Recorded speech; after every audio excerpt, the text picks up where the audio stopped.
घर में बेटी के जन्म की कहानी। गुजरात के एक सुखी संपन्न गांव में एक घर में एक बेटी ने जन्म हुआ। उसके जन्म होते ही किसी कारणवश उसकी मां का स्वर्गवास हो गया।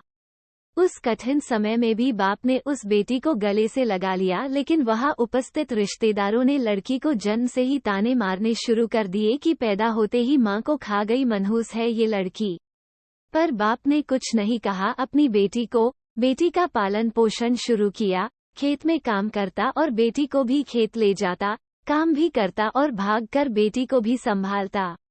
रिश्तेदारों ने बहुत समझाया कि दूसरा विवाह कर लो, पर बाप ने किसी की नहीं सुनी और पूरा ध्यान बेटी की ओर रखा। बेटी बड़ी हुई, स्कूल गई, फिर कॉलेज। हर क्लास में फर्स्ट आई। पिता बहुत खुश होता, लोग बधाइयां देता है। कुछ कहने को कहा। लड़की ने माइक पकड़ा और कहा, मैं आज जो भी हूँ अपने बाबुल की वजह से हूँ, जो लोगों के ताने सह कर भी मुझे यहाँ तक ले आए। मेरे पालन पोषण के लिए दिन रात एक कर दिया। मैंने माँ नहीं देखी और न ही कभी पिता से कहा कि माँ कैसी थी, क्योंकि अगर मैं पूछती तो बाप को लगता कि शायद मेरे पालन पोषण में कोई कमी रह गई। मेरे लिए मेरे पिता से बढ़कर कुछ नहीं। बाप सामने लोगों में बैठकर आंसू बहा रहा था। बेटी की भी बोलते बोलते आंखें भर आई।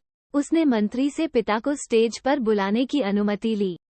बाप स्टेज पर आया और बेटी को गले लगाकर बोला, रोती क्यों है बेटी, तुम तो मेरा शेर बेटा है, तुम ही कमजोर पड़ गया तो मेरा क्या होगा, मैंने तुझको सारी उम्र हंसते देखना है।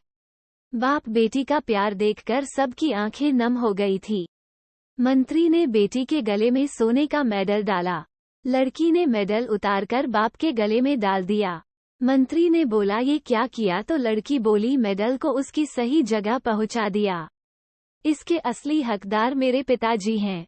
समारोह में तालियां बज उठी। यह उन लोगों के लिए सबक है जो बेटियों को चार दीवारी में रखना पसंद करते हैं, पर ये नहीं जानते कि ये फूल बाहर खिलेंगे। आप उनके साथ रहो, हर बात में ध्यान दो, समस्या आए तो समाधान दो, इशारे से खुद की अच्छी बुरी मर्यादा सिखाओ, मगर इन्हें बाहर अपनी दुनिया में खीलने दो। घर के बंद कमरे में कैद मत करो, तो बेटियां भी बेटों से बढ़कर झंडे गाड़ कर आएगी। दोस्तों, आशा करते हैं कि आपको हमारी यह कहानी अच्छी लगी होगी। हमसे जुड़े रहने के लिए हमारी चैनल को सब्सक्राइब कीजिए। धन्यवाद।